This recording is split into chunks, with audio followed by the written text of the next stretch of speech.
नमस्कार विद्यार्थी मित्रांनो, माझं नाव सुहास भिसे. स्वागत आहे तुमचं सर्वांचं प्रदा करंट अफेअर्स मराठी या आपल्या मायबोली भाषेतील एज्युकेशनल यूट्यूब चॅनलमध्ये. विद्यार्थी मित्रांनो, आज आहे 9 मे 2024. आजच्या दिवसाचे जेवढेही चालू घडामोडीचे महत्त्वाचे टॉप प्रश्न बनत असतील ते सर्व प्रश्न आपण या व्हिडिओच्या माध्यमातून पाहणार आहोत. तरी सर्वप्रथम आपण जर नवीन असाल, पहिल्यांदा या चॅनलवरील व्हिडिओ पाहत असाल तर चॅनलला या ठिकाणी अवश्य सबस्क्राईब सुद्धा करून घेऊ शकता. ठीक आहे, चला तर मग आपण आजच्या व्हिडिओला सुरुवात करूया. त्या अगोदर कालच्या व्हिडिओमध्ये जो काही शेवटचा प्रश्न विचारला होता त्या प्रश्नाचं उत्तर जाणून घेऊया. काय होता प्रश्न? जागतिक प्रेस फ्रीडम इंडेक्स 2024 मध्ये भारताचा क्रमांक कितवा आहे? तर बऱ्याच विद्यार्थी मित्रांनी अगदी योग्य उत्तर टाईप करून सांगितलं आहे. पर्याय क्रमांक सी, आपल्या प्यारा भारताचा या ठिकाणी 159 क्रमांक आहे. हा जो काय 159 क्रमांक आहे तो किती टोटल देशांच्या अंतर्गत आहे? तर टोटल 180 देशांच्या अंतर्गत भारताचा क्रमांक 159 आहे. याच्यामध्ये टॉपला कोण आहे? तर 1 नंबरला आहे नॉर्वे आणि 2 नंबरला आहे डेन्मार्क आणि सगळ्यात शेवटी बॉटमला कोण आहे? एरिट्रिया नावाचा देश आहे जो की 180 क्रमांकावरती आहे. आणि हा जो काही रिपोर्ट आहे तो कोणाच्या द्वारे प्रसिद्ध करण्यात आला होता? तर विदाउट बॉर्डर्सने हा रिपोर्ट या ठिकाणी प्रसिद्ध केलेला होता. क्लिअर? आता पाहूया विद्यार्थी मित्रांनो प्रश्न क्रमांक पहिला. टोटल संपूर्ण व्हिडिओमध्ये 12 प्रश्न असतील. सुरुवातीपासून शेवटपर्यंत व्हिडिओ काळजीपूर्वक पहा. एक एक प्रश्न महत्त्वाचा आहे, तुम्ही कोणत्याही एक्झामची तयारी करा. प्रश्न क्रमांक पहिला काय म्हणतो? आपल्या राज्यातील म्हणजेच महाराष्ट्र राज्यातील कोणते अभयारण्य वाघांच्या स्थलांतरासाठी सज्ज झालेले आहे? प्रश्न क्रमांक पहिल्याचं योग्य उत्तर आहे पर्याय क्रमांक डी, सह्याद्री अभयारण्य. हे या ठिकाणी विद्यार्थी मित्रांनो महाराष्ट्रातील एक अभयारण्य आहे ज्या ठिकाणी वाघांचं स्थलांतरणासाठी त्या ठिकाणी त्याच्यासाठी निर्णय घेण्यात आलेला आहे, सज्ज झालेला आहे. मग मला फक्त कमेंट करून सांगा, आपल्या महाराष्ट्र राज्यामध्ये टोटल या ठिकाणी जे काही टायगर रिझर्व आहेत ते किती आहेत आणि कोणकोणत्या ठिकाणी आहेत किंवा त्यांची नावं काय आहेत? एवढंच मला तुम्ही कमेंट बॉक्समध्ये सांगायचं आहे. तोपर्यंत आपण काही महत्त्वाच्या 2-3 गोष्टी आहेत त्याच्यावरती एकदा पॉईंट्स लिहून घ्या. जसं की पहिला पॉईंट लिहून घ्या, चंद्रपूर या ठिकाणच्या ताडोबा अंधारी व्याघ्र प्रकल्पातून काही वाघांचे राज्याच्या पश्चिम भागातील एकमेव व्याघ्र प्रकल्प सह्याद्रीमध्ये स्थलांतर करण्यासाठी महाराष्ट्र वन विभाग या ठिकाणी सज्ज झालेला आहे. दुसरा पॉईंट, सह्याद्री व्याघ्र प्रकल्प म्हणजेच सह्याद्री टायगर रिझर्व हे देशातील फक्त 5 प्रकल्पांपैकी एक आहे. कोणकोणते? तेलंगणातील कावल, अरुणाचल प्रदेशातील कमलांग, मिझोरममधील डंपा आणि ओडिसातील सातकोसिया हे इतर 4 आणि हे एक 5वं सह्याद्री व्याघ्र प्रकल्प ज्या ठिकाणी आरक्षितमध्ये 0 वाघांची संख्या आहे आणि लिप्यांतरण हा एक भाग आहे. तिसरा पॉईंट लिहून घ्या, राष्ट्रीय व्याघ्र संवर्धन प्राधिकरणने ऑक्टोबर 2023 मध्ये लिप्यांतरण योजना मंजूर केलेली होती. सुरुवातीच्या टप्प्यामध्ये एक नर वाघ किंवा नर आणि मादी वाघांची जोडी TATR वरून STR मध्ये स्थलांतरित केली जाणार आहे. या गोष्टी तुम्हाला लक्षात ठेवायच्या आहेत. TATR म्हणजेच काय? ताडोबा अंधेरी टायगर रिझर्व आणि STR म्हणजे काय? Sahyadri tiger reserve. क्लिअर? पाहूया पुढचा प्रश्न. प्रश्न क्रमांक दुसरा महत्त्वाचा प्रश्न आहे. NPCI ने कोणत्या आफ्रिकन देशामध्ये UPI सारखी पेमेंट प्रणाली विकसित करण्यासाठी जो काही करार असतो त्या करारावरती स्वाक्षरी केलेली आहे? 2 नंबरच्या प्रश्नाचं योग्य उत्तर आहे पर्याय क्रमांक सी, नामिबिया हे या प्रश्नाचं योग्य उत्तर असणार आहे. 3-4 पॉईंट्स आहेत ते लिहून घ्या. आफ्रिकन राष्ट्रांमध्ये UPI सारखी रिअल टाइम पेमेंट प्रणाली विकसित करण्याच्या त्यांच्या पाठिंबा देण्यासाठी किंवा रिअल टाइम पेमेंट प्रणाली विकसित करण्याच्या उद्देशाने हा या ठिकाणी करारावरती स्वाक्षरी करण्यात आलेली आहे. दुसरा पॉईंट, भारत आणि पश्चिम आफ्रिकन राष्ट्र घाना यांच्यातील द्विपक्षीय व्यापार 2021-22 मध्ये जवळपास 2.6 अब्ज होता. तो वाढून आता या ठिकाणी 2022-23 मध्ये 2.87 अब्ज USD पर्यंत पोहोचलेला आहे. ठीक आहे. नामिबिया म्हटले की तुम्हाला अजून एक गोष्ट लक्षात यायला पाहिजे. नामिबियातील चित्त्यांना भारतामध्ये या ठिकाणी आणण्यात आलं होतं मागच्या 3-4 वर्षांमध्ये. या सुद्धा गोष्टी तुम्हाला लक्षात ठेवायचं आहे. ठीक आहे. नामिबिया हे या प्रश्नाचं योग्य उत्तर असणार आहे. नामिबिया कुठे येतो? तर आफ्रिकेतील हा एक देश आहे ज्या देशाची राजधानी आहे विंडहोक, पंतप्रधान आहेत सारा कुंगो गेलवा असं त्यांचं नाव आहे आणि चलन वापरलं जातं नामिबियन डॉलर. गोष्टी समजतात? ठीक आहे. पुढचा प्रश्न. प्रश्न क्रमांक तिसरा, नॅशनल इन्स्टिट्यूट ऑफ सोलार एनर्जीचे महासंचालक म्हणून कोणाची नियुक्ती करण्यात आलेली आहे? 3 नंबरच्या प्रश्नाचं योग्य उत्तर आहे पर्याय क्रमांक बी, मोहम्मद रिहान असं त्यांचं नाव आहे.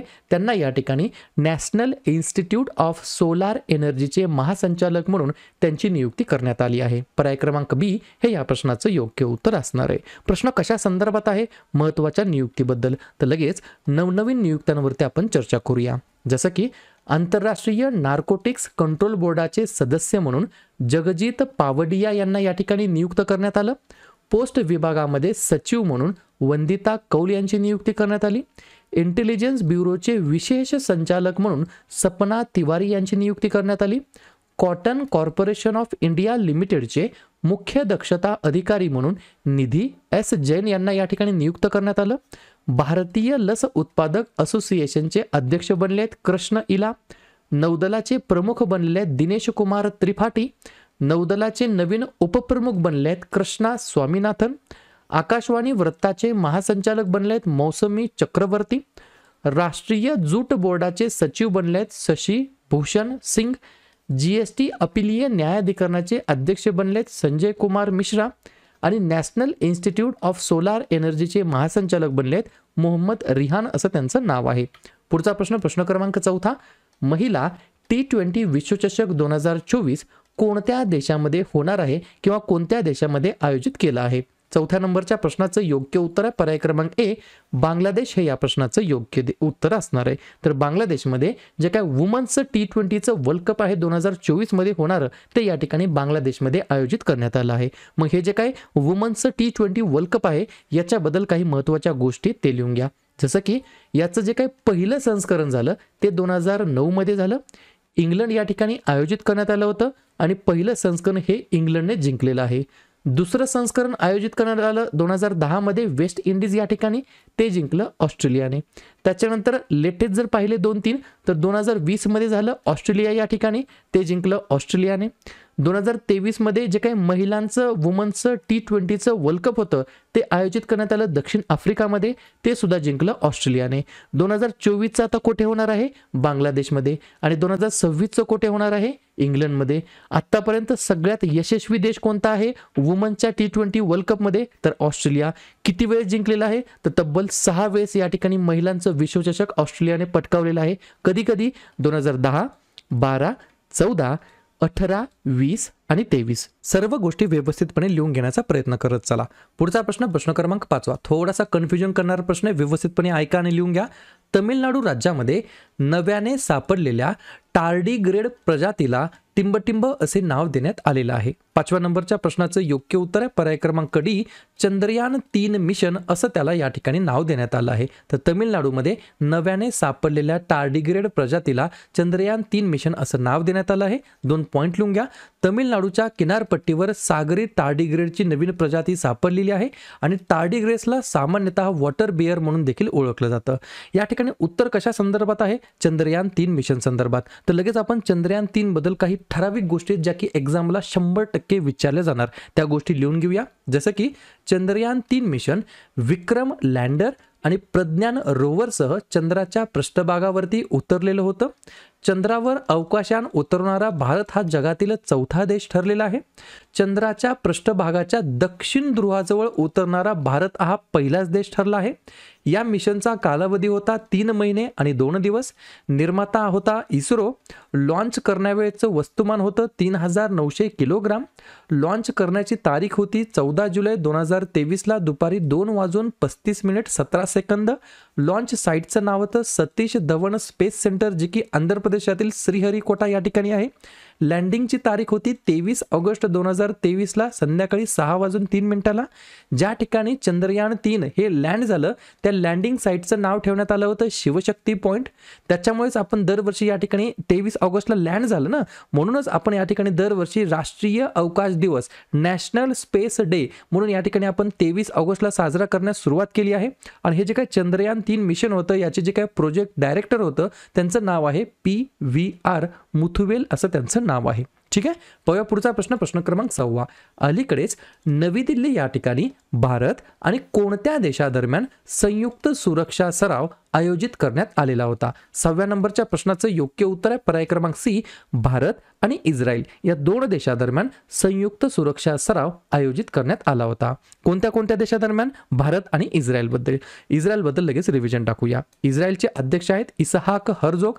पंतप्रधान आहेत बेंजामिन नेतान्याहू. राजधानी आहे जेरुसलेम आणि चलन वापरलं जातं इस्रायली शेकेल. पाहूया पुढचा प्रश्न क्रमांक 7. जगातील सर्वात मोठी निवडणूक वर्ल्ड्स लार्जेस्ट इलेक्शन इव्हेंट पाहण्यासाठी भारतीय निवडणूक आयोगाने किती देशांना आमंत्रित केलेलं होतं? 7व्या नंबरच्या प्रश्नाचं योग्य उत्तर आहे पर्याय क्रमांक बी, 23 वेगवेगळ्या देशांना या ठिकाणी आमंत्रित केलं होतं. कशासाठी? जगातील सर्वात मोठी निवडणूक पाहण्यासाठी. याच्यामध्ये काही देशांची नावे सांगायची म्हटलं तर भूतान आहे, Mongolia, Australia, Madagascar, Fiji, Kyrgyz प्रजासत्ताक, रशिया, मोल्दोवा अशा प्रकारचे या ठिकाणी एकूण 23 देशांना आमंत्रित करण्यात आलं होतं. कोणाच्या मार्फत? तर साधी गोष्ट आहे, इलेक्शन कमिशन ऑफ इंडियाच्या मार्फत. याच्याबद्दल आपण लगेच रिव्हिजन टाकूया. भारतीय निवडणूक आयोगाबद्दल कलम 324च्या अंतर्गत बोलण्यात आलेलं आहे. हे तयार झालं 25 जानेवारी 1950ला. मतदार दिवस आपण दरवर्षी साजरा करतो 25 जानेवारीला. मुख्यालय आहे नवी दिल्ली या ठिकाणी. सध्याचे वर्तमानमधील मुख्य निवडणूक आयुक्त आहेत 25व्या क्रमांकाचे राजीव कुमार.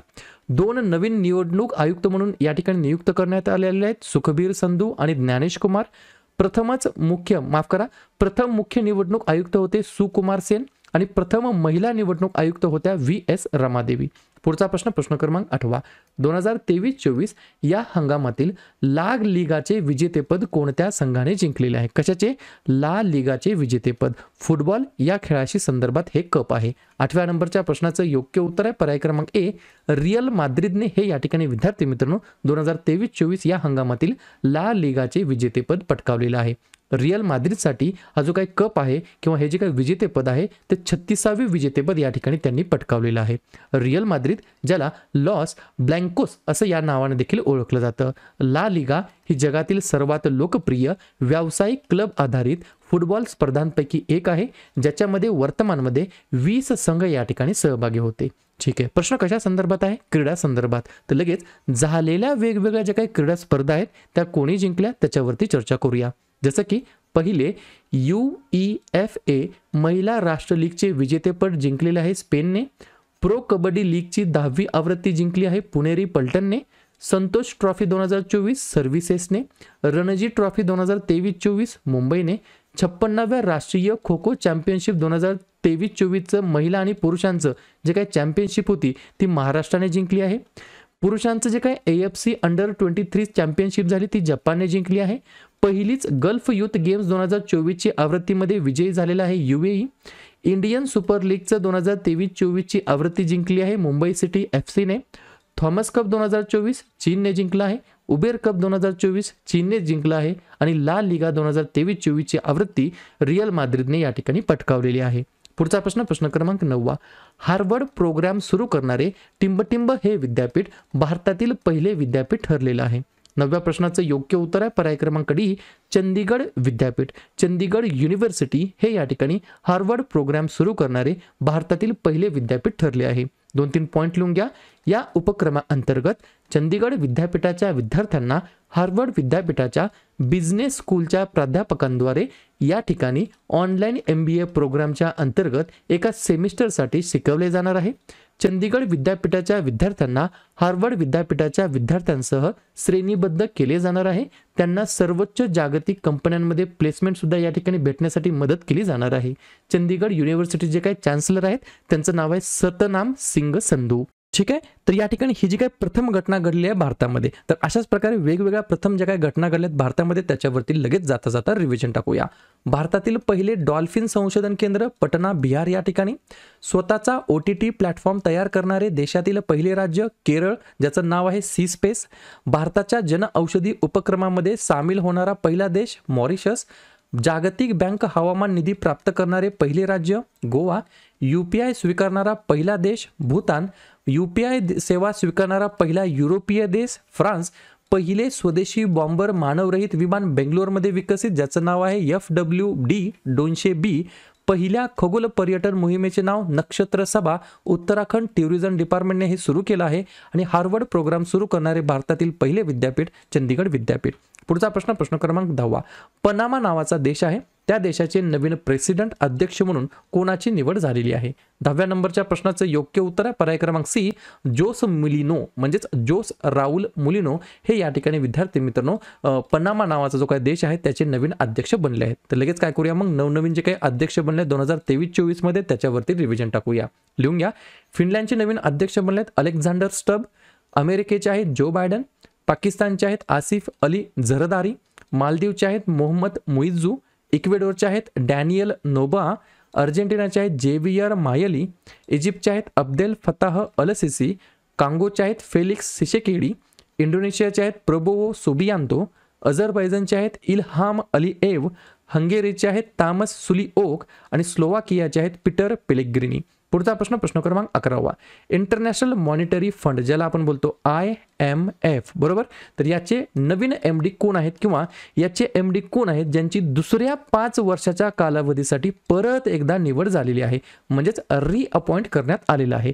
11व्या नंबरच्या प्रश्नाचं योग्य उत्तर आहे पर्याय क्रमांक B, क्रिस्टलिना जॉर्जिवा असं त्यांचं नाव आहे. त्यांना या ठिकाणी परत एकदा रिअपॉइंट करण्यात आलं आहे नेक्स्ट 5 इयरच्या ड्युरेशनसाठी. कशामध्ये? IMF मध्ये.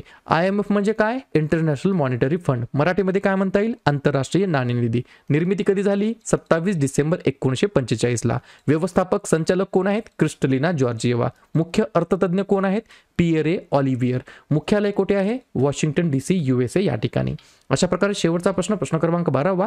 IIT मद्रासद्वारे प्लेन इलेक्ट्रिक एअर टॅक्सी कधीपर्यंत सुरू होणार आहे असं त्यांनी सांगितलं आहे. 12व्या नंबरच्या प्रश्नाचं योग्य उत्तर आहे पर्याय क्रमांक A, 2025 म्हणजे 2025 पर्यंत IIT मद्रासद्वारे विकसित करण्यात आलेली प्लेन इलेक्ट्रिक एअर टॅक्सी ही या ठिकाणी सुरू होण्याचं त्यांनी असं सांगितलेलं आहे. क्लिअर. तर अशा प्रकारे विद्यार्थी मित्रांनो हे होतात आजचे 12 प्रश्न. उपक्रम कंटेंट हा जो काय प्रयत्न आम्ही सुरू केलेला आहे हा कसा वाटतो नक्कीच कमेंट करत चला. आणि या ठिकाणी तुमच्यासाठीचा आजचा खास प्रश्न, BRO म्हणजेच बॉर्डर रोड ऑर्गनायझेशन याचा 65वा स्थापना दिवस केव्हा साजरा करण्यात आलेला आहे? 5 मे, 6 मे, 7 मे की 8 मे? तर ज्या पण विद्यार्थ्यांनी या प्रश्नाचं योग्य उत्तर येत असेल त्या प्रश्नाचं उत्तर तुम्ही कमेंट बॉक्समध्ये देण्याचा प्रयत्न करा. या प्रश्नाचं उत्तर चुकू द्या, बरोबर येऊ द्या, काहीच हरकत नाही, परंतु ट्राय करणं, प्रयत्न करणं हे सर्वात जास्त महत्त्वाचं आहे. आणि दुसऱ्या दिवशी येऊन आपण दिलेल्या प्रश्नाचं उत्तर हे बरोबर आलं की चुकलं हे दुसऱ्या दिवशी येऊन चेक करणं, तपासणं हे देखील तितकंच जास्ती महत्त्वाचं सुद्धा असणार आहे. तर लगेच काय करूया, मे महिन्यातील जेवढेही महत्त्वाचे दिवस आहेत त्याच्यावरती आपण एकदा रिव्हिजन टाकूया. जसं की 1 मेला 3 दिवस असतात, आंतरराष्ट्रीय कामगार दिवस, महाराष्ट्र तसेच गुजरात राज्याचा राज्य दिवस आणि उज्ज्वला दिवस. 2 मे जागतिक टुना मासा दिवस, 3 मे जागतिक पत्रकार स्वातंत्र्य दिवस, 4 मे कोळसा खाण कामगार दिवस, 7 मे जागतिक ॲथलेटिक्स दिवस आणि जागतिक दमा दिवस. जागतिक दमा दिवस असतो मे महिन्याच्या पहिल्या मंगळवारी. 8 मे जागतिक रेड क्रॉस दिवस, 11 मे राष्ट्रीय तंत्रज्ञान दिवस, 12 मे आंतरराष्ट्रीय परिचारिका दिवस, 14 मे जागतिक स्थलांतरित दिवस, 15 मे कुटुंबाचा आंतरराष्ट्रीय दिवस, 17 मे जागतिक दूरसंचार दिवस आणि जागतिक उच्च रक्तदाब दिवस, 18 मे जागतिक एड्स लस दिवस, आंतरराष्ट्रीय संग्रहालय दिवस आणि मे महिन्याच्या 3ऱ्या शनिवारी म्हणजेच 18 मेला यावर्षी आहे सशस्त्र सेना दिवस. त्यानंतर 21 मे दहशतवाद विरोधी दिवस, 22 मे जैविक विविधतेसाठी आंतरराष्ट्रीय दिवस आणि 31 मे तंबाखू विरोधी दिवस आणि पुण्यश्लोक अहिल्याबाई होळकर यांची जयंती. क्लिअर.